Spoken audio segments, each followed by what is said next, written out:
Hey, what's going on, everyone? It's Chris, and welcome back to, once again, another episode of NFL Predictions. ManicManiac predicts this shit. Welcome back, everyone. It is now week 10. We are in the double digits. 8 weeks left. It is...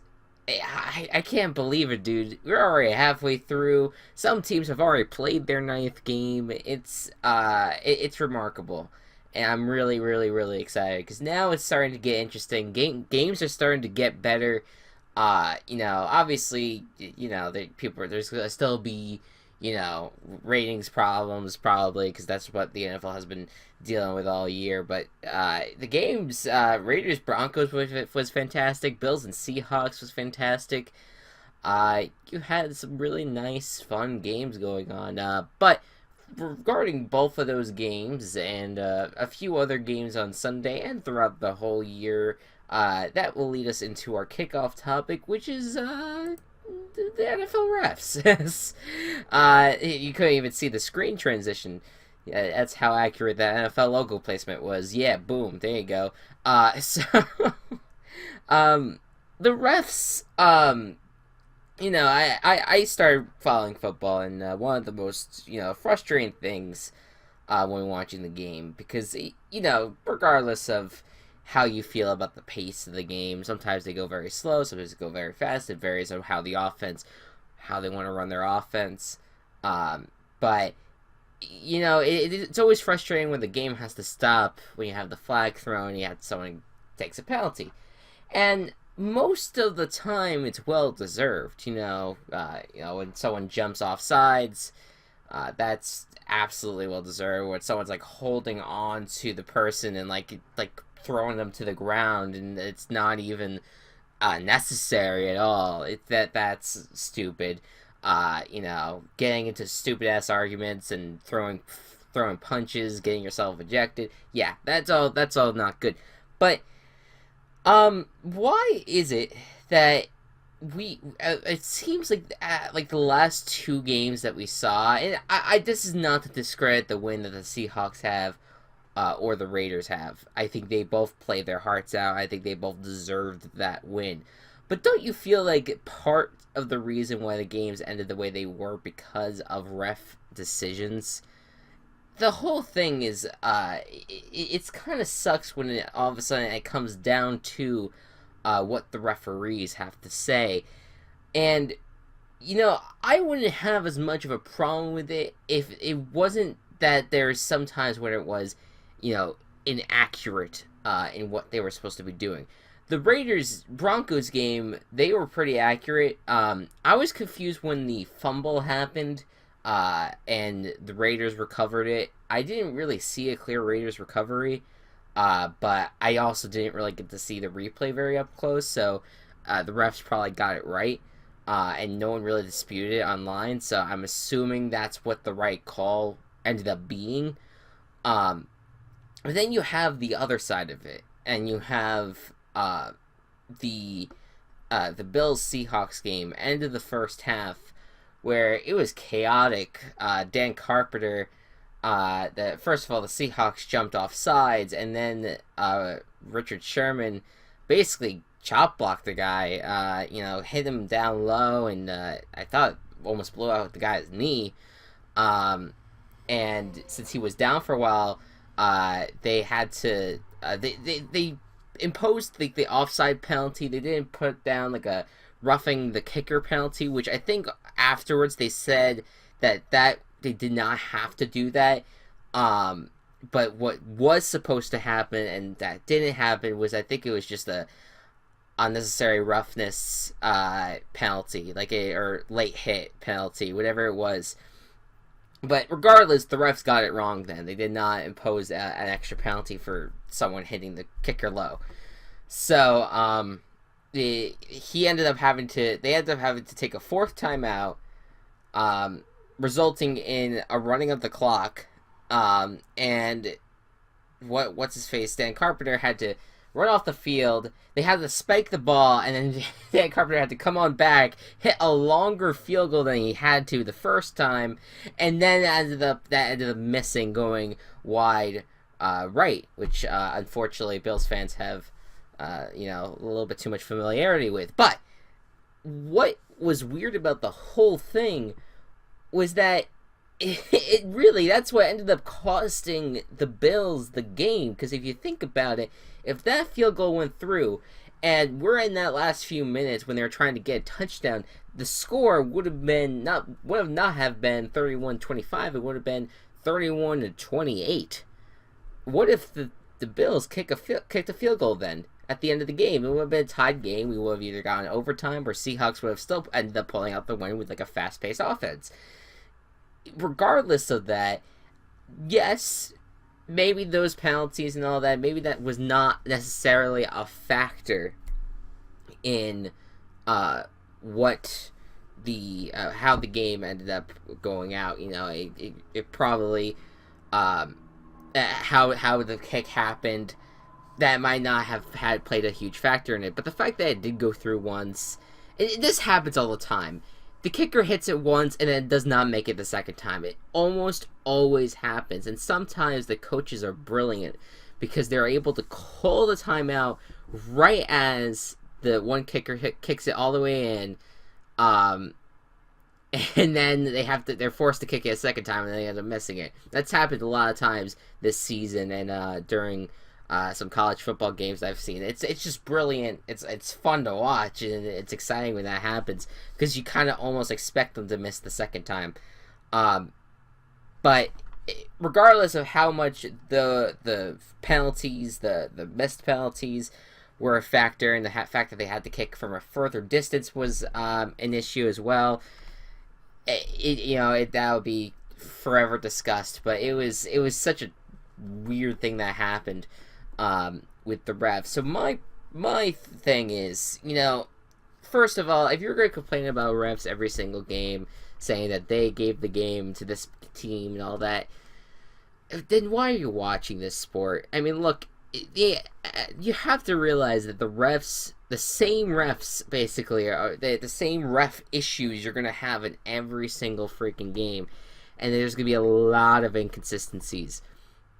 So if you're not happy about that, you don't watch football. That might be part of the reason why the NFL is having its rating issues.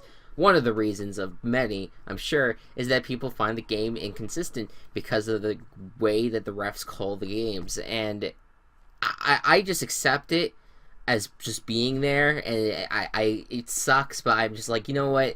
This is the way that the NFL wants to run it. And the refs will probably have to decide a lot of games, and that's the way it is. I'm gonna accept it. The games are still fun to watch for me. It is what it is. Now, I'm sure that, let's say if the Giants, were a field goal away, and then something happened with the refs, and then we ended up not getting the field goal right in, and it turns out the ref screwed it all up, I probably would be upset, but at the same time, you kind of just have to be like, well, that's the nature of the game. With that being said, I think the NFL can improve the situation, and that is full-time refs. And this is just my viewpoint. Many people may think other ways, but I think full-time refs is the way to go because the fact that they have more time to study the rule book, understand which way to call things. And that's just their life. That's what they do. They don't have to worry about anything else on the side. No other extra jobs that they have. They focus on the game of football. That is what they do. That's they know how to call each play. It's burned into their minds because this is their life job. I don't see why the NFL can't do this. But I know they're considering it. I think it would absolutely improve the game. And call for less penalties. Speaking of less penalties, I think there are some penalties that may deserve to go away at some points. The celebratory, dances and being flagged for that's kind of dumb. Let's face it. You're taking the fun out of the whole game. Let's not do that, okay? That's not... I think it would be... There's a difference between... dancing and enjoying a touchdown or enjoying an interception or whatever the play is. And I think there's a difference between that and then getting up in someone's face and yelling at them. that's a taunting call versus a just having a little dance off for yourself. Dancing is fun. Why can't we dance in the NFL? So that's one of the many different penalties. Some people argue that pass interference is dumb as hell. I personally kind of get it, but I also I kind of get why they have the pass interference penalty, but I also get where some people may have issues with it. I understand that sometimes it's as simple as someone maybe just squeezing them by the hip at one point and then getting a penalty for that. So I think that they need to maybe evaluate it a little bit more. I don't necessarily think they should get rid of it necessarily, but it's definitely something they should look into. And obviously the catch rule. The catch rule is as dumb as hell. That's not necessarily a penalty, but that's just an overall officiating thing. I don't understand the whole idea of the catch rule. No one does, and that's stupid as hell. Don't you think that's dumb that no one fucking understands what the catch is?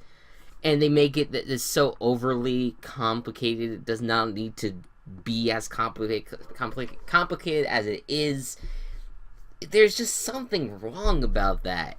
And that's what makes the NFL probably not fun for a lot of people, when you have to just sit there and try to decipher. Well, he caught the ball, but did he complete the process of going down on his knee and then going down on his knee while still holding possession of the ball? Did the ball touch the ground and he pointed to touch the ball? If the ball hit the ground, then it's fucking hot lava and the ball just sizzles out, and that means it's no catch. Like, fucking, who cares? That's so much. We're not supposed to think during the NFL, you know? Why do you think so many fucking brain dead people watch this sport? Because we don't have to think. We could just watch a bunch of people squishing each other on the field and trying to run up and down the field, trying to throw balls and run balls, and it's just fun. It's just fun to watch. We don't have to think. I don't know, man. I just think that is maybe a different topic for another day, but there's just some things that the refs and the committees that deal with this, the rule committees, they need to figure out what the hell they're doing and what kind of league this organization wants to be. Because I think that a lot of the reason why people don't watch this stuff anymore is because it's not fun, because it's inconsistent. It sucks, but what are you gonna do? We can't do anything about it, but hopefully the NFL does. I mean, the only thing that we can do, and I've said this for many other shows and things, stop watching it. That's the best way you can do it if you want to speak out against it. Stop watching it. They'll realize it. They'll fix their system. At least they should. Otherwise, they're dumbasses, and then they go out of business. And then we'll just have to be, hopefully another football league starts up, and it's cool. So, anyways, enough with the kickoff topic. Let me know what you guys think down below. Do you think there should be full-time refs? Do you think what is a rule that you feel is really stupid, whether it's a penalty or just a rule in general that they need to fix in the future? Let me know in the comments below. Let's go on to the bye week. Let's talk 4 teams this week, not the 6 that we've had the past 2 weeks. We'll start with the Buffalo Bills, who had a fantastic game, regardless of the fact that they lost against the Seahawks. It was a lot of fun. We already got into a lot of what happened with Dan Carpenter, but this team looks like it's going to be fun to watch, and it'll be interesting to see how well they do down the line. They don't have to worry about the Patriots anymore. They split the series with the Patriots. They have to worry about the Dolphins and the Jets one more time each. And I believe they have to still take on a lot of the AFC North teams. They haven't taken on the Steelers, the Bengals, or the Browns yet, and those are, as of right now, those 3 teams are kind of vulnerable in their own ways. You might be able to get some good wins out of those. Not a lot of, I don't think they've played a lot of interdivision games. I have to see. They played the Seahawks just now. No, they've done the whole thing, actually. Never mind, because they lost to the Seahawks, beat the Cardinals really bad, beat the Rams, and beat the 49ers. So they're 3-1 in the NFC East. So that's pretty impressive. I have to think of who else they have to face down the line. But regardless, this team is looking good on both sides of the ball. They just need to stay consistent. That's really where their issues lie, and they have a losing record right now, but I think they're a better team than what their record shows. Will they be able to do well enough to reach a wild card spot? I don't know, because I feel like the AFC West is running away with 2 wild card spots right now. But if the Bills if they keep trucking it, they might be able to do it. Lions, meanwhile, they've been. Holy crap, they've been a sleeper. This team is now just a game back. Not even, they're like a half game back from the NFC North lead. And that's really impressive.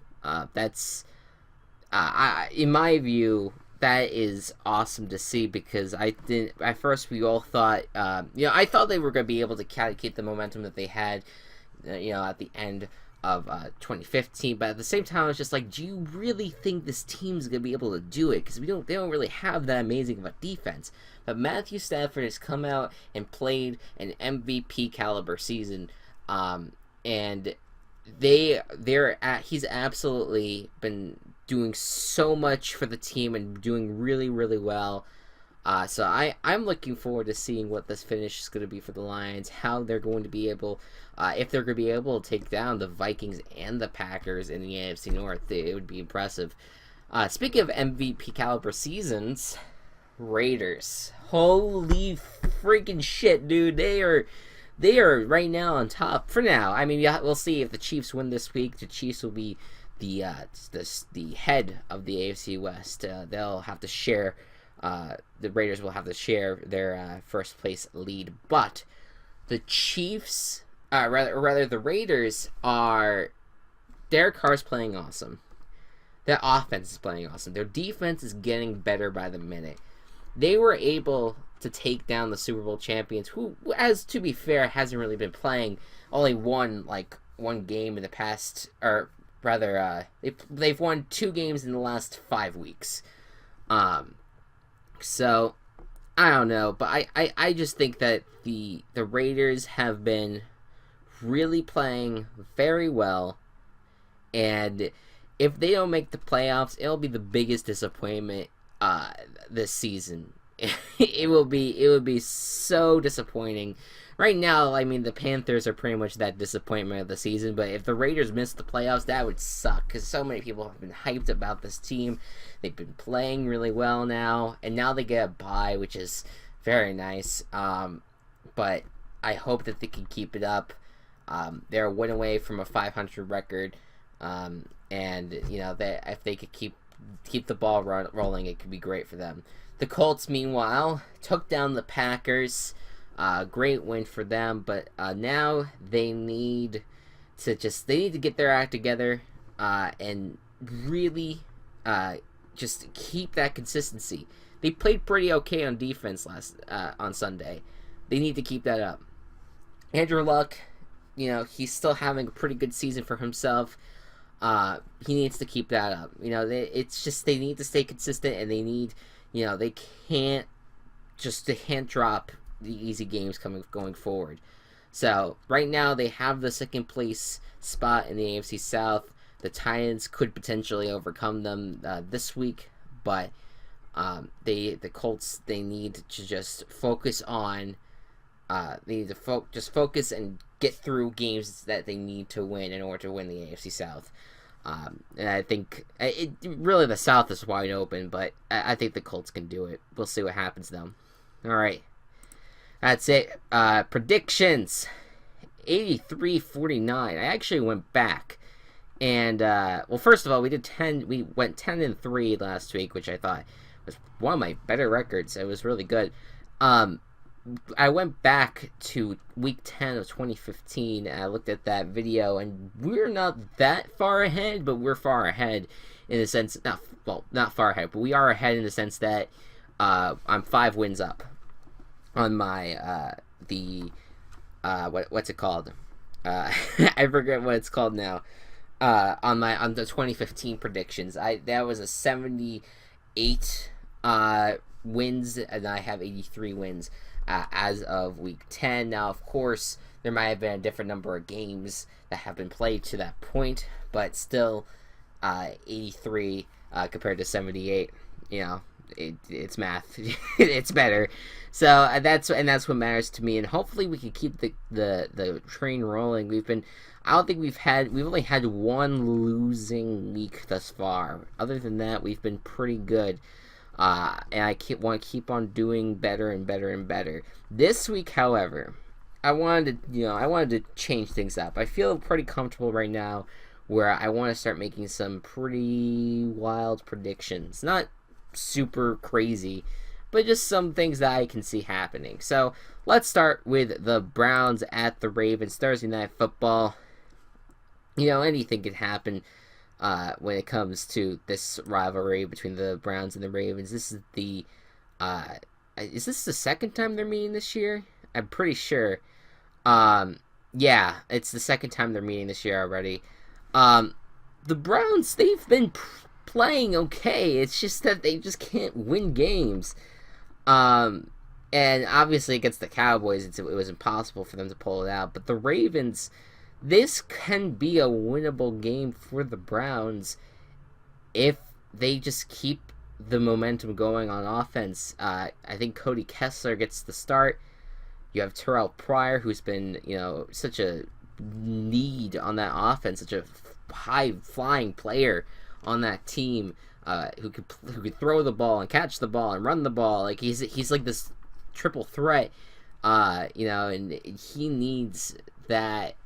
He needs a platform where he can just completely demolish a team, but they need to play well on the other side too. They need to play really well on defense. And Jamie Collins, obviously, he couldn't get the job done last week, but do you think he could get it done this week? Maybe. We'll see. And if I had to pick a game where the Browns could potentially get the win from this point forward, this could be an easy one to go with. With all that being said, though, my gut tells me that the Ravens were a pick for me to potentially win the AFC North. Other than like the Steelers, it was going to be between those two teams. I gotta go with the Ravens. Sorry, Browns, but if they win, I wouldn't be surprised. All right, Texans Jaguars. Texans have been playing pretty well. Now coming out of a bye, they're 5-3. This is definitely could be a trap game. It's a rivalry game. You never know what could happen, but I'm going with the Texans. There's just no way that the Jaguars are going to be able to climb out of their hole. And I'm telling you, this is. I think Gus Bradley's going to be out of a job very soon.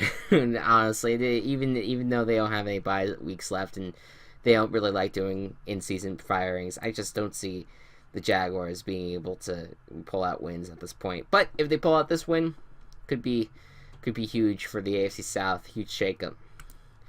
All right, Broncos at the Saints. So the Broncos, coming off a loss against the Raiders, now go against a Saints team that has been hot as of late. They've been playing pretty well. And this is going to be a true test for Drew Brees and the high-flying offense against a Denver defense that will still be without Aqib Talib, at least according to what I've seen as of Tuesday, November 8th. So I would say, yeah, I would say the Saints definitely have a good shot at winning this. I mean, I think they have almost as good of a shot as the Raiders do. But I'm going to go with the Broncos. The Broncos, they've played well. They've been able to get the job done. And I think the Saints are not as good as a team as the Raiders are, especially if you just look at the records. So I'm going to go with the Broncos. But the Saints, again, this is a game that could go either way, I think. Rams at the Jets, two teams with lots of quarterback, lingering issues.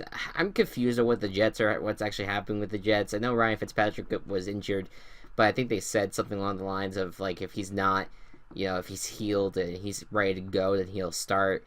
I think a lot of Jets fans at this point, we're kind of just accepting the fact that we're not going to be making it, or they're not going to be making it to, this playoffs this year.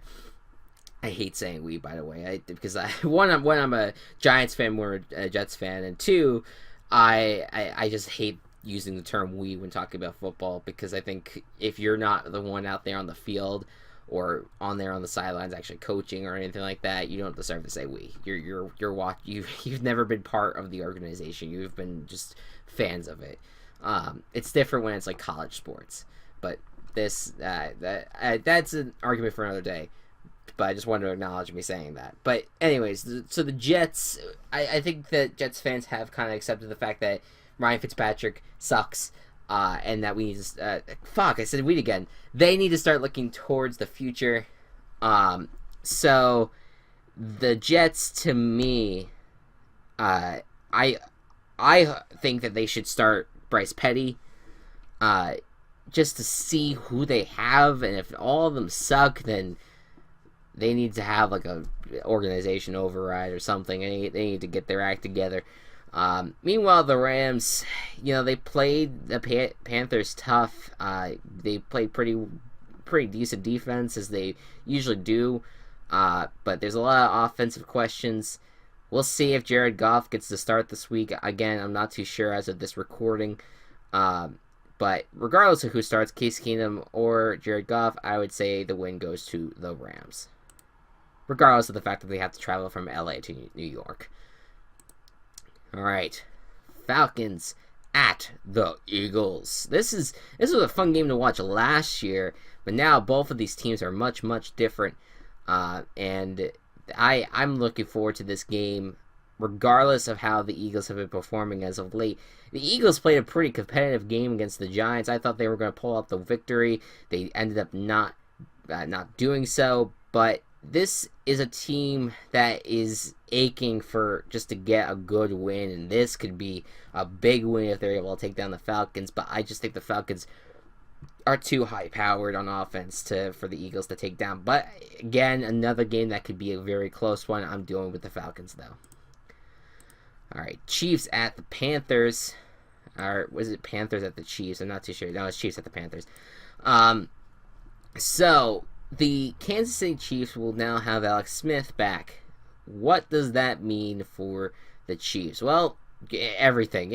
I think that it's important for them to get back out there on the field with their quarterback, and they need to have another really fantastic game against a Panthers team that, while they've been doing well as of late, have not met the expectations that they had going into 2016. With that being said, though, I'm gonna say right now that since the Panthers, they're kind of on a streak here, and yes, they kind of couldn't get the offense going last week, I think the Panthers shock the Chiefs, start to return to their 2015 form, and potentially win out in 2016. That's my bold prediction right there. I doubt it's going to happen, but that's my bold prediction. So I'm going to say Panthers going to win. It's going to be the upset. If the Chiefs win, though, like I said earlier, the Chiefs will share the AFC West lead with the Raiders, the Chiefs having the tiebreaker best of head-to-head matters. But Panthers win again, and we'll see. Maybe they can climb back into a wild card race, so worst comes to worst. Bears at the Buccaneers. Right now, this game seems kind of irrelevant. One team's 3 for 5, one's 2 to 6, and it doesn't seem like either of these teams are going to end up making it to the playoffs. But I'll tell you right now, which of these teams have the brightest future, and that's the Buccaneers, and that's really what's going to come down to. Buccaneers win. Vikings at the Redskins. The battle of faces looking right. So Vikings are they've been sucking as of lately. They are 0-3 in the last 3 weeks. And ever since the bye screwed them up. The bye screwed them up. They were 5-0 going into the bye, and then they have not won since. And it's kind of surreal to think that their offense just has not been able to pick itself off the ground. Their defense has not been able to save these games for them. And if you look at the Redskins right now, they played a fantastic game against the Bengals on both sides of the ball. I just don't know if the Vikings... I would have picked the Vikings. I would have. But right now, after losing to the Lions, especially in the fashion that the Vikings lost to the Lions, I'm going to go with the Redskins for the upset. All right, Packers at Titans. So look, Packers... This is looking really bad for the Packers right now. They are 4-4 on the season. They are a loss away from having a losing freaking record, and that's really disappointing. I can't believe it. The Packers, they continue to disappoint, and that was a winnable game for the Packers. They should have won the game, and they didn't. And now they go ahead and face the Titans team. Now, albeit, the Titans are worse than the Colts, I think, right now. But that run game, that offense has been playing so freaking well. And the defense, too. The defense has been playing pretty well on and off all year as well. So I'm actually going to go. I can't believe I'm saying this. I'm going to go with the Titans over the Packers. That's the biggest upset that I'm predicting, because I just think the Titans have been more consistent throughout the season thus far, and the Packers just have not shown. They've shown. Trust me, they've shown flashes of greatness. They had a really great game against the Falcons, which is a really good team. But when you lose to the Colts, it's not good. It's not good. The Titans, I think, will end up being the better team and end up being the Packers. If that does happen, that's gonna really have to suck for Green Bay. Dolphins at the Chargers. Good game, actually. This could be a lot of fun to watch. Two teams that have been on pretty good streaks, I would say. The Chargers, probably the best 4 or 5 team right now. They have been playing great, and the Dolphins have been on a 3-game winning streak, and this is going to be a true test for them. This could be a fun game to watch, but I'm going to go with the Chargers overall, the home team. I actually think if this was in Miami, I would go with the Dolphins. It's a flip the coin game. Either way, it's going to be fun to watch. 49ers at the Cardinals. Not going to spend too much time on this. If the Cardinals lose this game, they don't deserve to make the playoffs this year. Cardinals win. Cowboys at the Steelers. The big ol' rivalry game that only happens every 4 years. And man, oh man, how things have changed since the last time these guys have played. Now you have Dak Prescott and Ezekiel Elliott coming on in and about to take on a Steelers team that's not playing that well as of late. It's going to be a fun game to watch. I've been looking forward to seeing the Cowboys and Steelers play each other for the first time. And this is going to be a perfect opportunity to see, if the Steelers can step up in a big way and take down the Cowboys, or the Cowboys are going to keep on their little train of rookies that have been dominating this league. I'm going to go with the Cowboys. And the game that I'm even more excited about, Sunday Night Football, the rematch between the Seattle Seahawks and the New England Patriots. This is more exciting than the Panthers Broncos rematch. That was the very first freaking game, and that was such a great game too. I don't know what's going to happen this game. I mean, to be fair, the Patriots have been the better team, obviously, as of late, but the Seahawks played really freaking well. They had great offensive play, especially out of Jimmy Graham on Monday, and maybe reassured me that this is going to be very, very close. I mean, I said a few weeks ago that if there's any team that's going to beat the Patriots at this point, it's going to be the Seahawks, and I still think that can happen, but as much as I've been picking upsets today, I have to stay with the Patriots. They just have been too consistent. They're coming off of a bye too, and that's just a recipe for disaster for the Seahawks. But I think this is going to be very, very, very close. And of course, I will be rooting for the Seahawks to pull out the upset. But I'm going with the Patriots. And Monday Night Football, the Bengals against the Giants. This is a big day for New York because Tom Coughlin is going to get his place, I believe, in the Ring of Honor. I believe that's who it is. I think it's a few other people on that list. I don't have it in front of me, but they're having the big old Ring of Honor ceremony, and it's going to be a feel good day for the Giants. They are 5-3 now. They are right now in a position where if they just keep on winning games, they could stay in the wild card conversation. And right now, if the season ended today, like, you know how they do all that they are right now in the 5th seed. They're projected, if everything stays the way it is, they are projected to play the Vikings in Minneapolis. So, that's a big deal, especially for me as a Giants fan. That would be amazing. It would be so much fun to see them in the playoffs.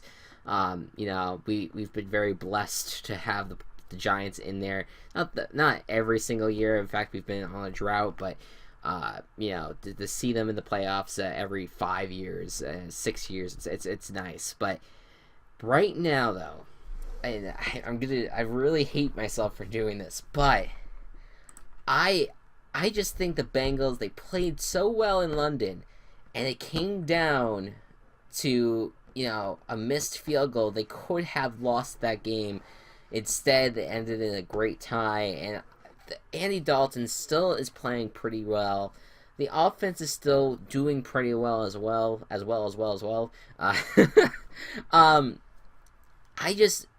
defense, the defense still has its issues, but this is going to be a toss-up of a game. I don't know exactly who is going to win it, but I'm going to go with the Bengals against my better judgment.